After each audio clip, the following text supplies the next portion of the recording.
Magandang buhay mga bata! Ang babasahin naman natin ngayon ay ang mga salitang may pantig ka. Handa na ba kayo?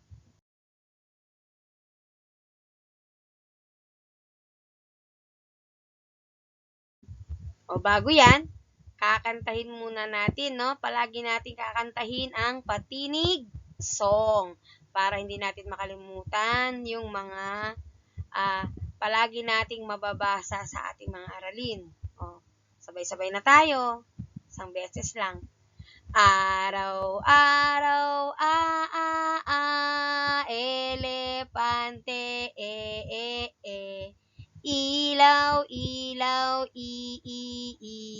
okra, okra, ulan, uulan. O, basahin naman natin. A, a, e, e, i, o, u,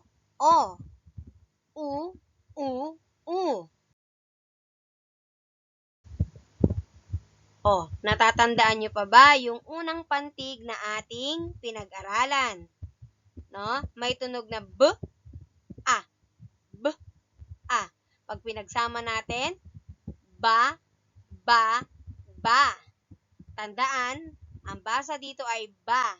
Makikita natin ang pantig na ba sa ibang mga salitang ating babasahin ngayong araw.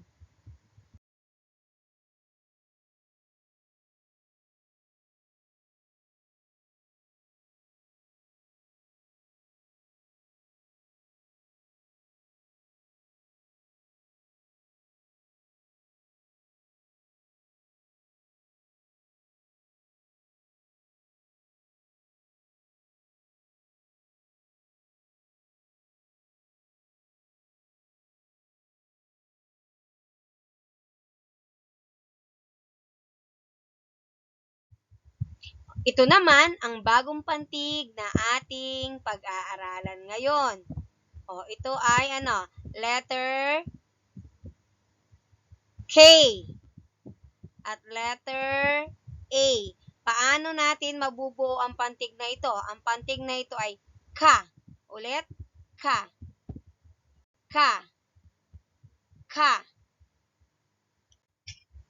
O, paano natin nabuo ang pantig ka? No? Sa pamamagitan ng tunog ng letter K na k, at tunog ng letter A na a. Kaya makakabuo tayo ng pantig ka,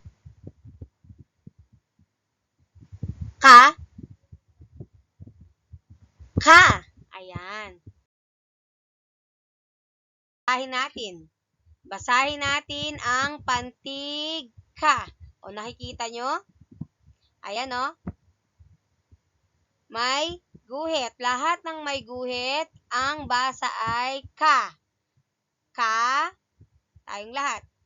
Ka.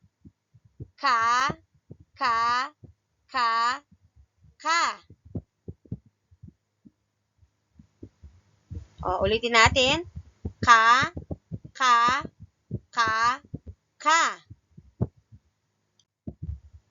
O, ito. Anong tunog nito? O, kapag may guhit, ang pantig ay ka.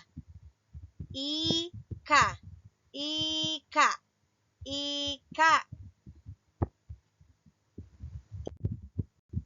O, ito naman.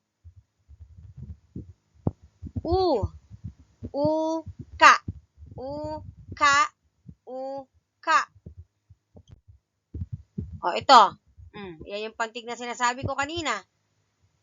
Anong pantig yan? Baka.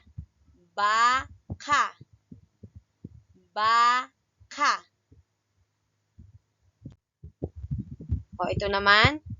Kaba.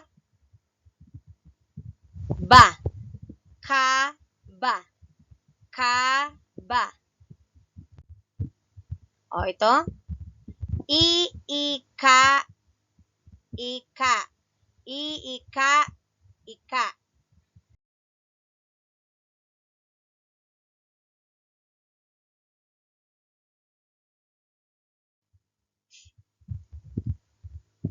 Ka, ka, ba. Ulit. Ka, ba. Ka, ba. O, basahin nating lahat. O, tandaan, lahat ng may guhit ay pantig ka.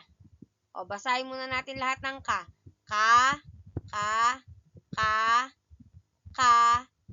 ka, ka. O, basahin na natin ang mga salita. Ika, uka, baka, ba. Iika, ika, ba.